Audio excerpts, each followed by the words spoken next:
Nah, pada saat itu, tahun 66 itu, kita Indonesia devisa tertutup. Jadi kita boleh keluar negeri, boleh kemana saja, tetapi tidak boleh bawa uang. Akhirnya setelah berapa minggu tidur begitu, saya buang sampah, lihat ada orang baru beli refrigerator, kulkas. Waduh, kartonnya tinggi, bagus. Saya bawa kartonnya ke atas. Jadi saya tidur di karton 3 bulan. Kayak gembel aja berarti Om ya? Iya, kayak gembel. Tidur di karton 3 bulan dengan selimut apa adanya.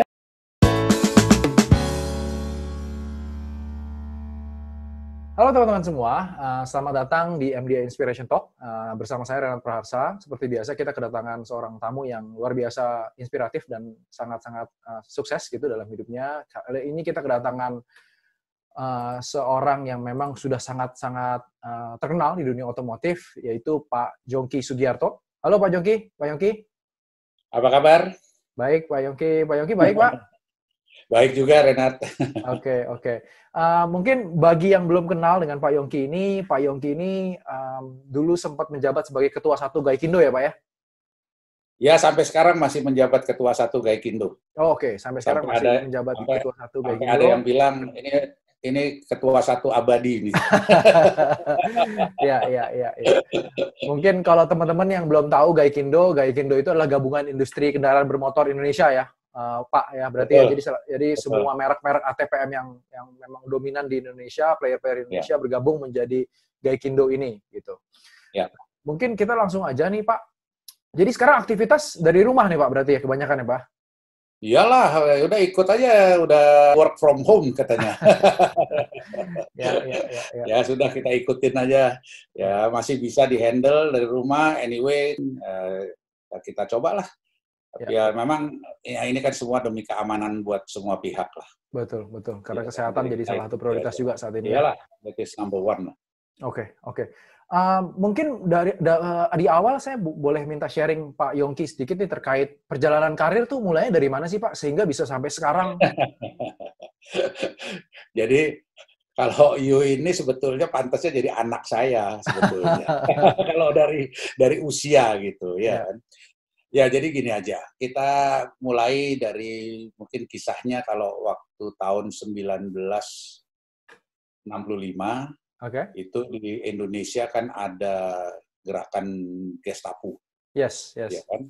Ya, di mana Partai Komunis waktu itu dan lain-lain. Yep. Semenjak saya waktu itu kelas 2 SMA kelas 2. Nah, saya itu merasakan bahwa ini kok udah hampir setahun lebih bahkan, boleh dikata sekolah itu ditutup. Mirip kayak sekarang berarti ya, Pak? Iya, tapi ini bedanya ini political, ya kan, political. Jadi sekolah ditutup, tidak sekolah, tiap hari itu demo, ya kan, kami yang SMA itu ikut gengnya namanya KAPI, ya kan, pelajar. Kalau yang mahasiswa itu kami, ya kan, Kesatuan Aksi Mahasiswa Indonesia waktu itu, dan lain-lain. Anyway, singkat ceritanya, saya memutuskan waktu itu beberapa teman saya pergi ke luar negeri untuk melanjutkan sekolah. Nah, saya waktu itu SMA 2, saya bilang sama ayah saya mau sekolah ke luar negeri. Dia tanya, mau kemana? Saya bilang, saya mau ke Jerman. Kenapa? Saya mau sekolah teknik. Karena memang hobi saya juga teknik.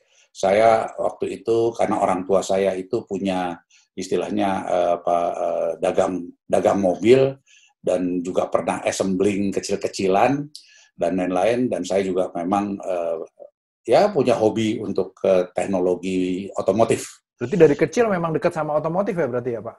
Iya, karena orang tua saya kan dagang mobil istilahnya begitu ya kan, jadi tiap hari ngelihat mobil. Saya umur 13 sudah bisa setir mobil dan lain-lain, ya kan, jadi sudah. Dia bilang, kamu mau ngapain ke Jerman jauh-jauh begini gitu dan lain-lain. Intinya dia tidak izinkan pada awalnya, tapi saya ngotot, saya bilang mau ngapain di sini nggak sekolah, mau jadi apa nanti dan lain-lain. Akhirnya dia bilang, bentar saya panggil teman saya, kebetulan dia punya teman ayah saya yang lulusan dari Jerman.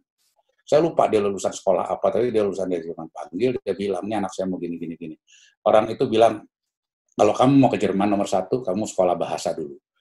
Kalau kamu tidak bisa bahasanya, kamu akan putus asa tidak bisa mengerti kuliah, duduk kayak ya bengong aja, dan ujungnya kamu nggak kuliah, kamu pulang. Pulang kamu nggak sekolah, nggak kuliah, nggak main-main aja. Ya udah, saya bilang daftarin aja, di mana sekolahnya? Nah, sekolah bahasanya di Jerman katanya. Dia kirim surat. Waktu itu masih surat, tidak ada telex, tidak ada boro-boro email, nggak ada. Jadi kirim surat, dia kebetulan dia tahu ada sekolah bahasa dan lain-lain. Jadi datanglah surat balasan dari Jerman, diterima sekolah bahasa di satu kota, atau bukan kota, desa kecil di selatan kota München atau Munich. Udah, saya prepare, nah udah. Waktu itu juga di Indonesia belum ada toko yang jual pullover atau long john, whatever, nggak ada lah. Waktu itu tahun 66. Tahun 66. Jadi saya bilang, ya udah, punya paspor. Pertama kali saya naik pesawat, itu naik pesawat terbang pertama kali, langsung Jakarta ke Jerman. Unik langsung ya? Tidak punya teman, tidak punya saudara, tidak punya siapa-siapa. Saya cuma tahu saya harus ke kota München, karena desa kecil tempat sekolah bahasa saya itu kira-kira ada 80 km di selatan München. Apa mau pesawatnya terlambatnya nggak kira-kira, sampai di Paris itu sudah midnight. Akhirnya kita dikasih hotel, ya kan, dikasih hotel, masih bisa bahasa Inggris sedikit, saya juga bahasa Inggrisnya sedikit, bahasa Jerman sih cuma Auf Wiedersehen sama Dankeschön aja, more than that, cuma 2. Karena bahasa Jerman saya dapetnya kan cuma waktu di SMA kelas 2 saja, ya kan, kelas 1 atau kelas 2, bahasa Jerman di sekolahan yang ibaratnya nggak ngerti apa-apa. Oke, ya ini saya cerita sedikit pengalaman hidup sebetulnya, jadi agak mungkin panjang sedikit. Sampailah perjalanan itu sampai di airport, udah hampir terlambat, sudah hampir nggak diterima. Anyway, terbang akhirnya saya ke München.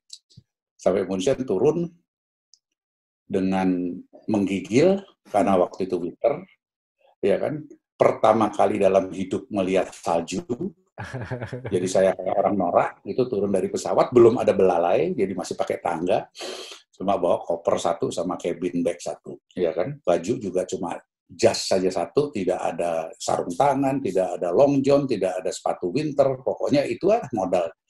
Saya bilang, inilah Eropa, inilah Jerman, ya, dan lain-lain. Nah, pada saat itu, tahun 66 itu, kita Indonesia devisa tertutup.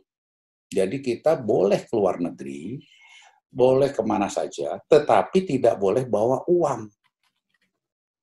Uang kontan, cash. Ya kan?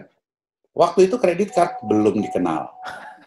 Iya kan? Jadi akhirnya saya coba modal saya 400 US dollar. Itu boleh, bawa keluar boleh itu 400 USD? Nggak boleh. Itu pun saya selundupkan. Jadi saya selundupkan, karena waktu kita keluar di Kemayoran, airport masih Kemayoran, itu koper kita digeledah, dibuka, sampai baju kita, sampai sepatu suruh buka semua. Diperiksa. Jadi bisa dibayangkan, orang boleh keluar negeri, tapi tidak boleh bawa uang. Bagaimana ini? Itu peraturannya. Nah, tapi saya selundupkan 400. Itu modal saya pergi ke Jerman. Ibu saya kasih 1 kalung salib emas. Dia bilang, kalau ini kita tidak bisa kirim uang, jual. Ya, jual untuk makan. Waduh.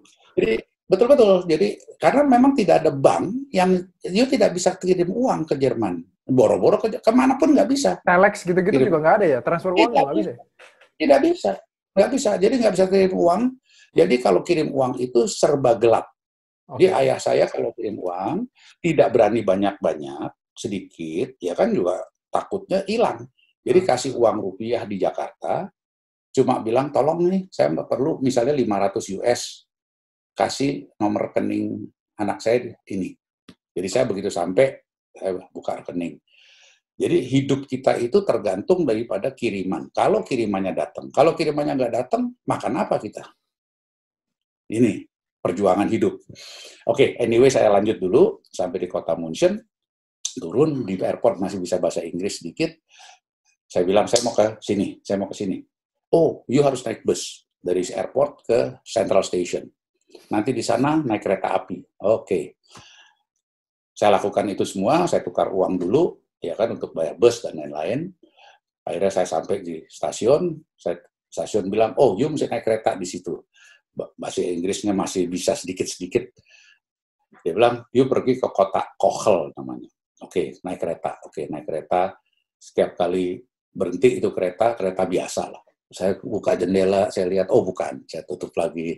Kedinginan, saljunya kiri kanan udah bermeter, ada mungkin 1,5 meter. Ini soalnya kota kecil Walchensee ini adanya di pegunungan Alpen. Jadi sampailah saya di satu kota, berhenti, keretanya saya lihat, Kochel, saya tutup jendela, saya turun cepat-cepat. Nggak taunya memang itu end station daripada kereta ini, gitu. Saya bilang, tahu begitu, ngapain buka-buka. Tidur aja. Tidur aja, saya bilang. Anyway, sampai turun, waduh, ini namanya pegunungan Alpen, saljunya hampir mungkin udah 2 meter barangkali.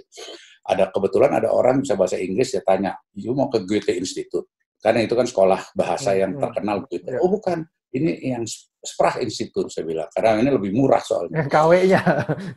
Iya, KW-nya. Oh, you harus naik bus, katanya. Itu busnya di depan ada. Oke, saya naik bus. Saya bilang sama sopir bus, ini, oh iya, you duduk sini. Saya bayar, duduk. Pergi kira-kira 30 menit perjalanan bus, itu namanya sudah benar-betul di gunung salju. Karena itu di Alpen, dan dinginnya luar biasa. Minus tuh berarti ya? Minus 16 derajat. Oke. Itu pertama kali dalam hidup lihat salju, pertama kali dalam hidup minus 16 derajat. Sampai di desa itu, saya dibilang turun, suruh turun, sopir bus. Oke, saya turun. Bus jalan, saya bilang, ini di mana sekolahnya? Cari kiri, kanan, semua putih, salju, tidak ada sekolahan. Ya, iyalah, ini sih benar-benar, saya bilang. Kalau hilang juga nggak ada yang bisa nemuin itu, Om. Nggak bisa. Jadi ternyata Walchensee, See itu adalah danau. Jadi saya lihat danau, mana danaunya? Ternyata danaunya itu sudah beku es, jadi nggak kelihatan kayak danau gitu, cuma putih aja gitu. Akhirnya saya lihat ada di satu pohon ada papan kecil tulisan Sprach Institute, ada panahnya. Wah, itu dia tuh. Saya jalan, bawa koper, bawa tas kabin, kedinginan, jalan kira-kira 500 meter, akhirnya ketemu rumah. Aduh, saya bilang ini dia. Akhirnya saya berdiam di situ 5 bulan. Saya sekolah bahasa, itu pun ibaratnya 5 bulan kita sekolah grammarnya kebanyakan.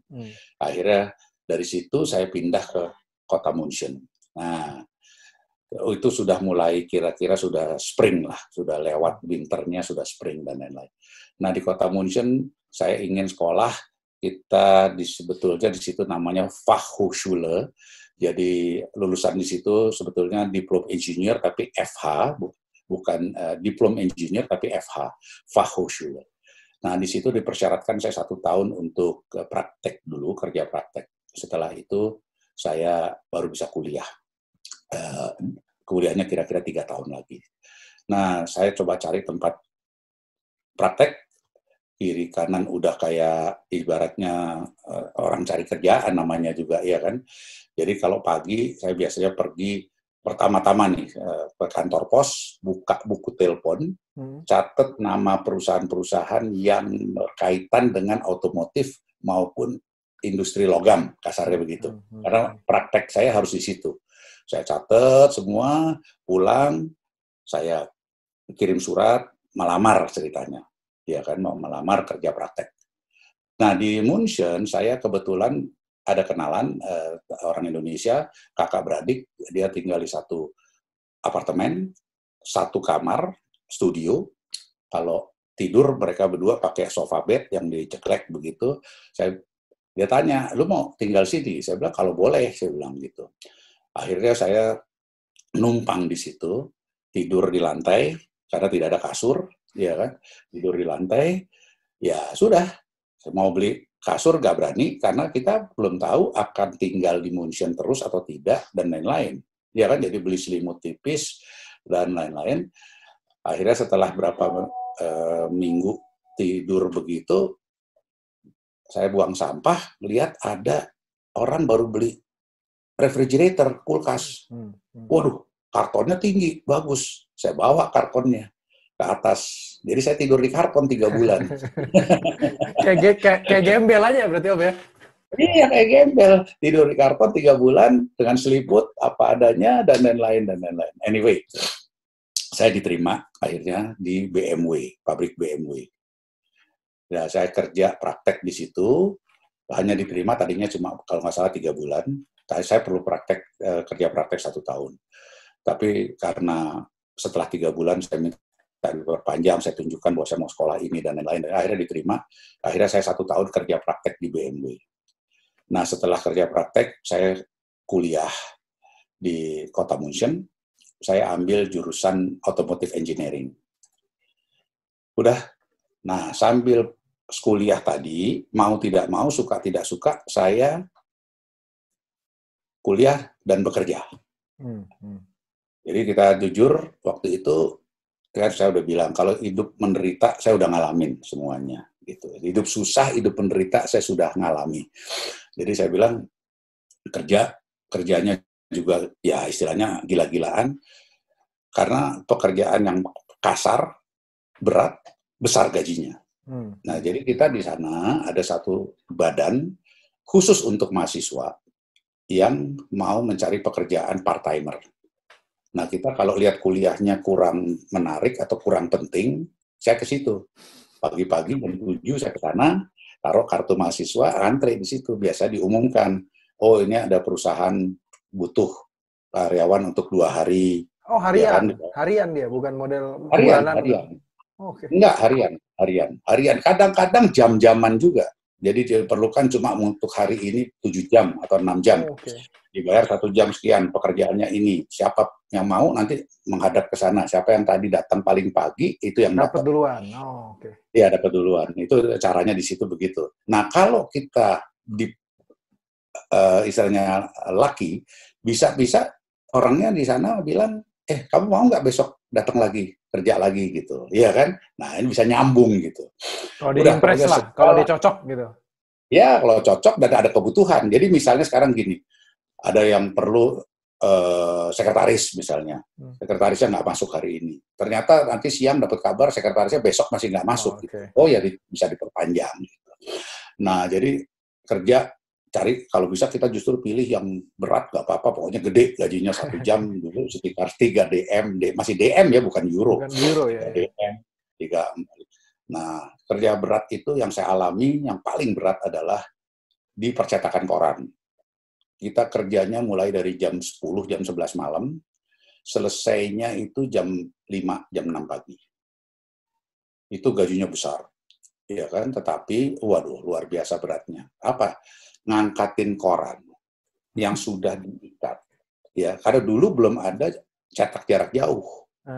Jadi di satu kota München itu ada beberapa koran terbit, itu harus dicetak, dibawa ke airport, dibawa kemana, itu jam 3, jam 4 itu mulai berangkat truk-truknya. Nah, kita yang ngangkatin itu. Waduh, itu betul-betul 2 hari pertama nggak bisa tidur telentang. Badan sakit semua dong? Iya, tidur tengkurap juga sakit. Pinggangnya yang nggak tahan. Padahal kita masih muda. Jadi tadi saya bilang saya berangkat ke Jerman tuh umur 17. Karena saya baru SMA 2 kan, belum lulus. Jadi saya sebetulnya jujur saya tidak punya ijazah SMA. Lulus SMA aja enggak ya, Om ya? Tidak punya ijazah SMA gitu. Karena memang saya baru umur 17 dan saya kelas 2 SMA gitu. Anyway, itu kisah perjalanan, jadi sambil kuliah, sambil kerja. Sambil kuliah, karena yang saya bilang tadi, kita nggak bisa mengandalkan kiriman dari Indonesia. Kalau nggak, ayah saya ketipu 2-3 kali, dia bayar rupiah di Jakarta, saya tidak terima uangnya di Jerman. Terus mau lapor ke siapa? Lapor ke polisi, ditangkap. Iya, malah ditangkap, ya kan? Nggak boleh, kan ini gelap, iya kan? Anyway, saya kuliah sambil kerja. Nah, ya akhirnya lulus juga sebagai insinyur otomotif, engineer. Nah, mulailah karir saya waktu itu. Saya melamar di 3 tempat, BMW, karena dulu saya kerja praktek di BMW, lalu saya melamar di Mercedes, ya kan? Dan yang ketiga, kebetulan teman kuliah saya, ayahnya itu dealer Ford, Ford Jerman. Saya melamar juga di situ. 3-tiganya saya diterima. ya kan, sebagai insinyur muda sebetulnya, young engineer.